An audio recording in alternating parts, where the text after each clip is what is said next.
This is like a punching bag. You just keep coming back. It's over. It serves no purpose, guys, and the beer, once it's in it, sucks. You diluted yourself by 2.5% more, and all of a sudden you got a $10 million valuation. Congratulations. You just made $6 million in 10 minutes.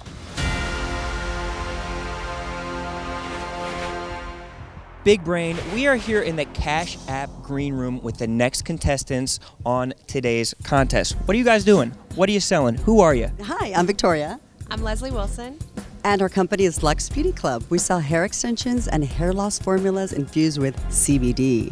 Oh, so you can get high while you regrow your hair. Well, you could if you wanted to. You get high on the way you look after. That's a beautiful way to put it.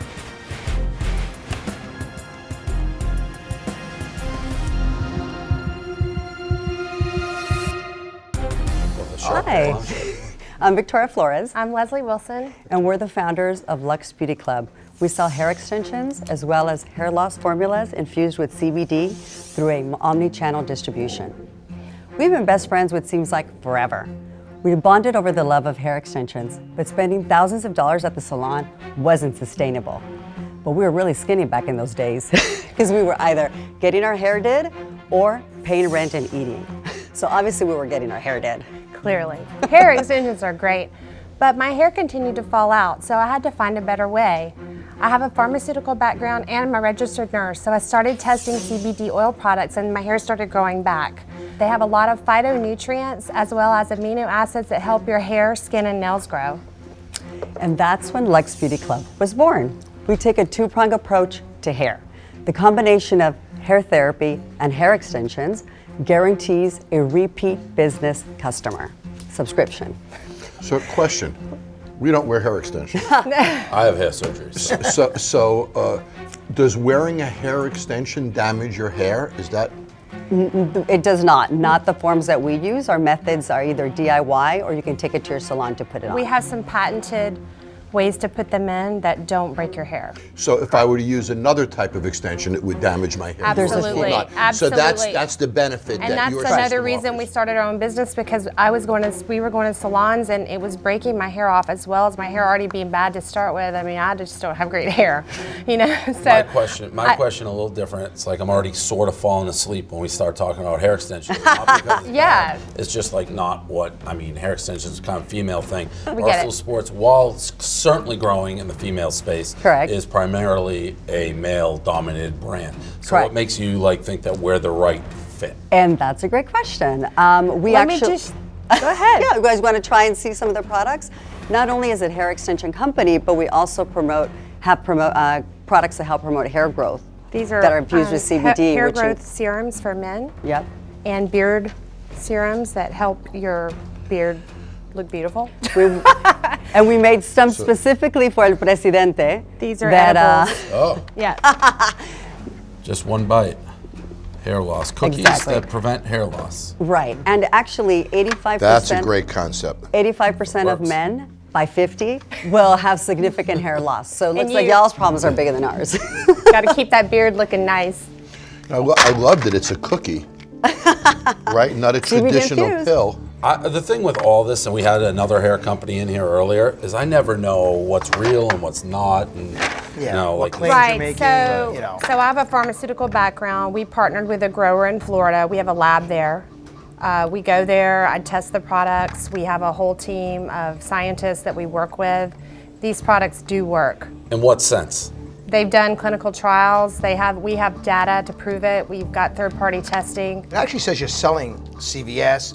Do you have sales? Yes, we do. We actually, last year we were mostly in R&D and we did about 150, but this year we project to do about 550,000 because we have 3 big purchase orders coming down the pike. But why we would love to partner with you is obviously the female segment is the fastest growing on your platform A, but also your podcast. Call Her Daddy, Chicks in Office, all of that would be an incredible asset to us. I would be afraid of, I know you have a pharmaceutical background, but claims behind this product and what you can say and what you can't say. I'm gonna eat these cookies and my hair's gonna grow back. I think it's very, very dangerous. Is the point of difference for this product the fact that it has CBDs in them? Yes. Yeah. Because I've invested in a lot of cannabis companies. I put a lot of money in the cannabis space. Yep. There are companies called Her Highness that has the same product as a head start of you in the marketplace. Okay. Whoopi Goldberg has a company, Whoopi and Maya, has a big head start on you in the marketplace. Yeah. So this is not a new business. Right. You're not the first ones in it. No. And there are people that have a significant head start on you. So do you have the resources to compete against, a public entity that's, aggressive about this space, like a Canopy or another one of the public players? Well, we're hoping that maybe we get bought by them eventually. What are you guys asking for? We haven't gotten there. Great. So $200,000 for 20%. So, I mean, to me, which may be fair based on what you guys are saying you have in sales, but it's a big investment for something that I don't necessarily think is the most natural fit for us. Right. And you guys are already kind of far along, like you're in CVS and all those places. So that combo to me would be a pass, just because it's a big investment and it's not our natural space. Maybe as our girl space continues and we learn more about this stuff, Right. but for now, I don't think the timing's right. If you Right. feel so strongly about those shows, I suggest you call the advertising department of Barstool. You obviously have some capital to put Yes. this together special for point. Dave. Yeah. I would suggest you do an integration with the celebrities at Barstool, buy the a great idea. advertising space, invest a few dollars in Barstool, keep the equity yourselves, and leverage Dave's company to propel your brand as an advertising and through integration. That's what I would do if I were you. That's a great idea. Appreciate it. It Thank is. you, guys. Good. Thank you. Thanks, guys.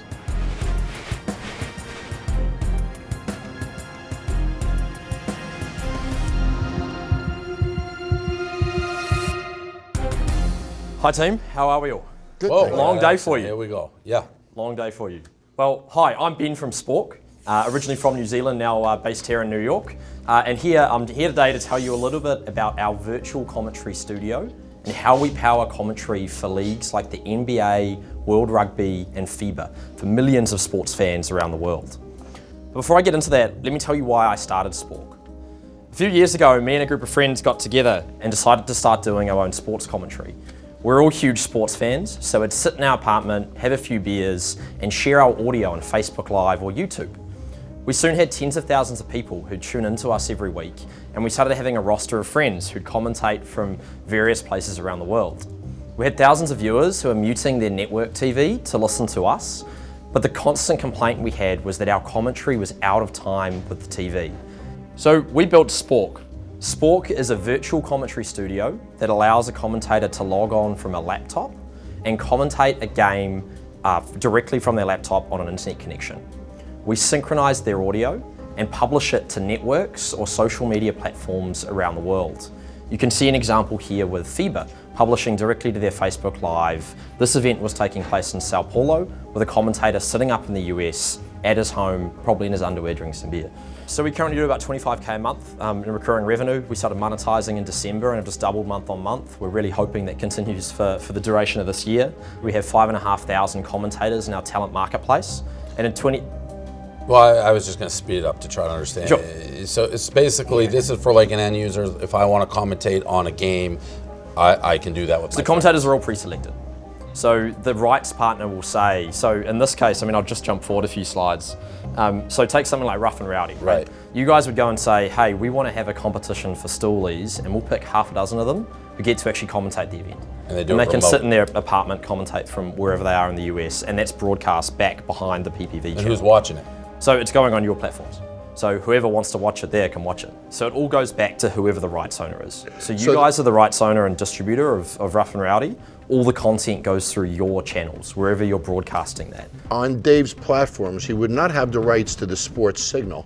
Nope. That stays on their platform. Correct. So what would happen is I'd be watching the game on my television through whatever normal channels, and I'd have the audio going on my Barstool channel, So we properly synced time-wise to the game. So we synchronize and package them together. So it's either content you control, so it either has to be Rough and Rowdy where you own the rights, or one of your other live, like the Combine or any other content like that, or your talent being licensed out to a different platform like Network TV. We've got sponsors who want to come and sponsor like the CashApp Barstool commentary on Raptors 905. Right? And then you guys are clipping the ticket because your talent's being utilized, branded opportunity. You're getting broadcast across Raptors 905 Yeah, but channels. he's got to get that deal with the team. I could see. We get those deals. And then we come to you guys and say but it's going to be very like a D League. Like it's going to be very difficult to get the things that people want to pay attention. Yeah. Like no one cares about D League. This could be an idea I could see as technology and the leagues get more progressive, where they're like, yeah, you can do it. Right now, I know we run into like people would be up our assholes. So I mean, we have 2 of 5. We have pilots with 2 of the 5 big leagues. So MLS and NBA are both like piloting this at a league level. Like it's a league conversation where they're saying, yeah, sure, we might not. You know what this would be? This would be something, and we can leave it at this. This would be something we'd use. If you said, hey, we have access to the NBA, we'd subscribe and we'd use it. Correct. But an investor in it, this could be a product that would be beneficial. This could be a real-time sports product for you, which would be great from a content standpoint. standpoint. We don't need to own it. But yes, but he's got to get the leagues. Correct. Sure. Yeah. Which we're doing. We're doing a pretty good job of. I think we've got 5 Olympic federations. Good idea. But it's just not for us. We're a user of the product. Yeah. Well, like I totally get it, but this isn't something that for us to invest. Like our crowd's gonna, they don't have the rights either. Like, sure. I think it's something for some of the live events you do organise. It's an interesting use case to like grow in Rough and Rowdy, the only thing that we'd use, we send it, we go, we would never do that remote. So I like it, and I think it's a very good idea. Not the right fit. We'd use the product. We'd be user of the product. Well, if you want to make some money on the capital growth in the business, right? Maybe it's an opportunity there. But that's he has enough confidence there. Right. Well, it could, but it's not our crowd. This would just be a different idea, but we can't, like, it's not to the masses. Sure. Well, I mean, Dave can't help you grow it. Right. That's not his B2B world. Sure. You know, and it's Sure. not a consumer product in that regard.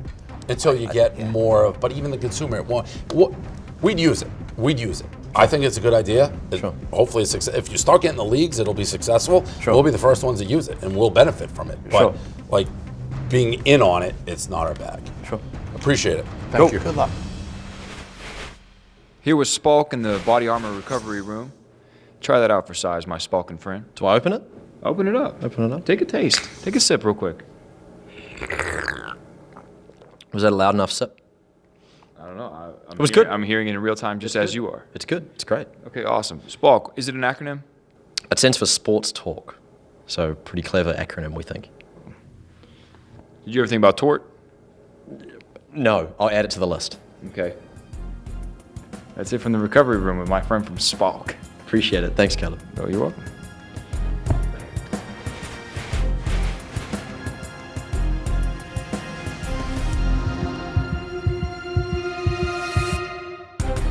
So, I think we're going to kick this off with a little coin toss.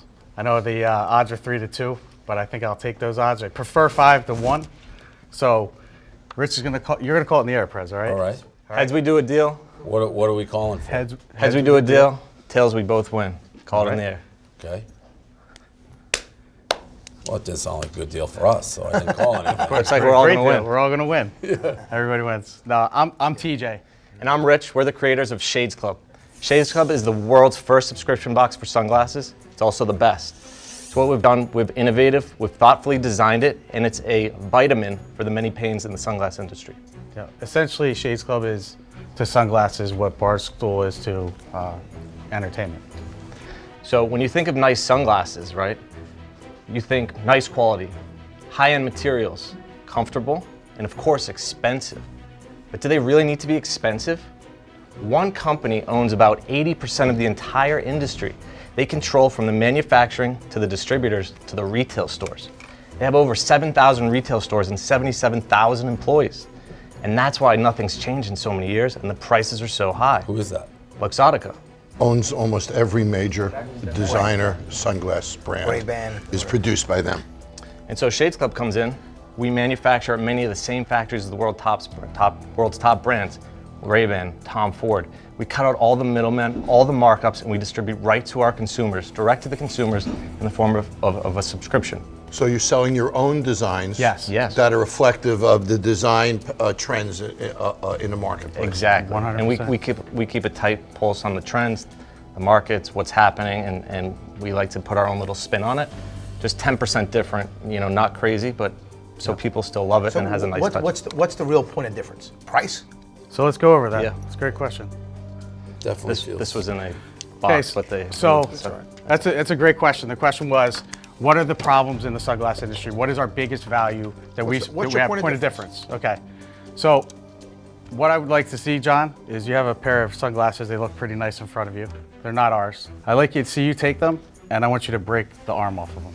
You want me to Yeah, just break them. Snap them. Break them, bend them, whatever you want to do. Perfect. Throw them on the Get ground. rid of them.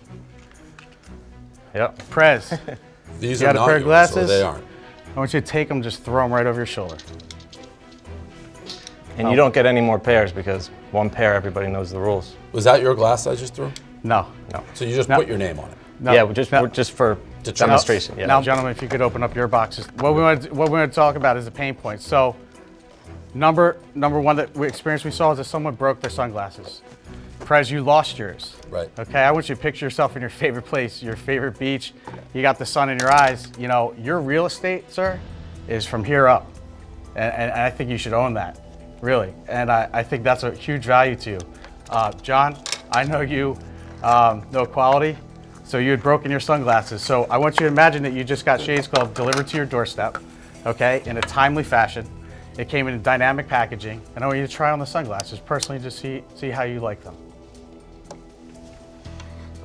They look great. It's a graduated. Yep. Do you like? It's a Gradient good lenses. lens. It Yep. has a nice optic look to it. There's no question. It feels like a quality lens. Yes, sir. You know your. The glasses feel quality. I must say I can feel the seam down the edge, which I wouldn't feel on a higher end glass. So I can feel that seam, which typically you would not feel. This is a nice pair of glasses, but this is clearly not a comparable to a $400. Right. I can see the difference. That's I can. correct. Okay. It isn't the same. I think you guys got to speed up the Yeah, pitch. I agree. because We need how much does the membership cost, options, and then like what you guys want. If you go month to month, it's $50 a month. If you pre-subscribe for the whole year, which 40% of our members do, it's $41 a month. It comes with the fold-up case, which folds up down to the size of an iPhone and has a mirror in the inside and a spot for your credit card. If you do the 6-month case plan, you get a travel case. And you pick what you want each month. So we You do a cover, style quiz. We do a style quiz, so we make it personalized. How many members? We have 1,000 right now. Yeah. How long you guys been doing this for a while, right? Just over 2 years. Just over 2 years. And we're at, we just hit $1 million in sales. We're at 1.2 million in sales. So every month I get a pair, one pair. And on do top I- of that, we have a lifetime warranty on And who every picks the single pair? pair of shoes. And who tries them on? Make sure they look good on me. We have stylists and designers, and then we also, you can send them back if Do you you don't really like need, like, say after 2 years, I really need 24 pairs of sunglasses? Do you No, have- that's why you get to pick your terms. You're in the driver's seat. You're in control. If you want to do a 3-month membership or you want to go Why do I quarterly- need a membership to buy sunglasses? Well, because different days call for different shades. So you wear some. So I'm some gonna buy pair- three. I'm gonna buy. How many sunglasses do you have? 3, 4, 5? I mean, I have have a lot, like probably. 5 of the same exact pair. Same pair too. I'm a little nutty. I have none. I have 4 different pairs of sunglasses that are different in style. But I'm going to guess but still nobody only in this room has more than 2 pairs of sunglasses, right? You know. So. If anybody has more than 2 pairs of sunglasses, raise your hand. Well, you guys. No. So actually, it's a good question. Like, I don't think you need a club for this. What we found with that price point is our average customer owns anywhere from 5 to 55 pairs. We have people that own over 100 pairs of sunglasses. I don't know those people. I'm sorry. That's a Well, nutcase. Yeah, but I know, I you're don't not know. the, you're not the target. You're not the target But demo. who is? There's nobody here. That's a target. People mix and match their outfits. You need a dress-up He's pair got for how many weddings. pairs do you have, Fred? 4 or 5. 4 or 5. But they're all the same. So what's the ask here? Like how much money and for what? We're looking for 300,000 For? for 12 to 18 months of runway. For marketing, we want a How full-time. much equity like, do we you get get for equity. that? But that's what we have to talk about because what we think is to where we get profitable and don't need to raise money or have the option to raise money. Yeah, but for to- $300,000, does he get equity at the beginning, or this is a no? Oh, absolutely, yeah, 20%. absolutely. So what's the valuation? 20% he said. 20%. Okay, 1.5. oh, Yeah. you got a number then. Okay. Yeah. I just opened up my phone. I found a website. I won't say the name of it. Okay. I'm looking at $23, $23, $42. For the prices, yes. It's So people. So there are online places where I can buy course. a value price sunglasses. Ray-Ban has a site I just clicked on. I can buy their glasses for $120 to $200. I don't a pair see it. too. I asked you, and honestly, it got me a little nervous, and I would advise Dave. I asked you for the point of difference, and it almost took you like 20 minutes to even, and then you came back to, and you still haven't answered. What's the point of difference? Better designs, the branding. Better the designs, quality. that's subjective. Yeah. So I think I got better designs. You know, that's subjective. Well, You got to I'm- have a bigger point of difference. I'll give it to you. So. Oh, well, it's been 25 minutes, so keep going. Give it to me now. Sorry to keep you waiting. The price, the value and the price is second to none. The packaging, Direct the delivery. cases. If you think that people still want to white knuckle their steering wheel and go through parking lot power struggles to wait for a kiosk that's locked up, for someone that can help them. You're talking about going to the mall? Is Yeah, that what that or is? your local sunglass place. But I'm just Anywhere curious, when that's people not buy direct to sunglasses, consumer right do they have now. to try them on before they? Yes. Don't you have to look at yourself in the mirror? You're gonna mail them, and then all of a sudden, I'm not So- gonna like how these look on me. I mean, You're spot on. I love it. So then I gotta You're return it absolutely back right to on. you? What a pain No, in the ass. No, it's not, because What do I do? we take care of that. We have a lifetime guarantee on every pair. You receive a member's welcome I got box. this pair on a Friday. I want to wear it Saturday. Yeah. I don't like it now. I'm screwed. It's more what Harry's Insta Razors than Dollar Shave Club. It's not a discount brand. Yeah, but they have their they own need factory. They do their own manufacturing. They're vertically integrated. They're acquired by Warby Parker. So it's a lot But of they the have same items thing. that you need on a Yeah. regular basis. Everyone's got to shave. Yeah. Everyone's got to. Yeah, you you're only right. need 2 or 3. You don't need a club for 2 or 3. Yeah. You need a club for something that's on a monthly basis. This is not it. To get the repeat business, sunglasses isn't there. It's not a club. You don't need a yet, club for sunglasses. Where it's, enough, you want a different pair for every day of the week or something like Yes. that. I buy sunglasses when I lose them. That's when I buy them. I thank you for the feedback. And you've worn the same Absolutely style for appreciate years. the Same feedback. style. Yes. It's Yeah. solid. It's I have a solid. terrible You style. guys College are all market, solid those to kids are come. partying, Yeah. hitting tailgates. But they may not want as expensive. They may just do the. They want cheap. Everybody We could do a wants $25 better. college I box, look you into the know? lifestyles everybody's going for. We appreciate it, fellas. I just wanted to thank the judges. I mean, they gave us incredible feedback. So good. And a little gift for the stoolies. We want to prove to the judges that. Now let's be clear about something. Yeah. Now, this is my exit interview. It's not a free promo spot. No. So I'll ask the questions, and then you guys fill me in on what's going on. Right on. They were good, but they're lost. I mean, they don't know what they want. But they're trying. And guys like that might fail 25 times before they get it right one time. I hate the name of the company. Shades Off, was it? Shades Club. Oh, Shades Club. Yeah, it made it look good. We'll get another one. I'd rather have like a fake fancy name. So there's two of you that are going to be pitching. Have you decided what the pitch is going to look like? Are you going to do a little tag team wrestling action? Be a little tag team for sure. Absolutely. Yeah, we're ready for it. And so if it was a tag team, what wrestlers would you compare yourselves to going into this thing? I got to be Hulk Hogan. Okay. Macho Man Randy Savage. Hulk Hogan and the Macho Man. I think you guys are ready, brother. Get on in there, fellas. Appreciate it. Take care of business. That's badass.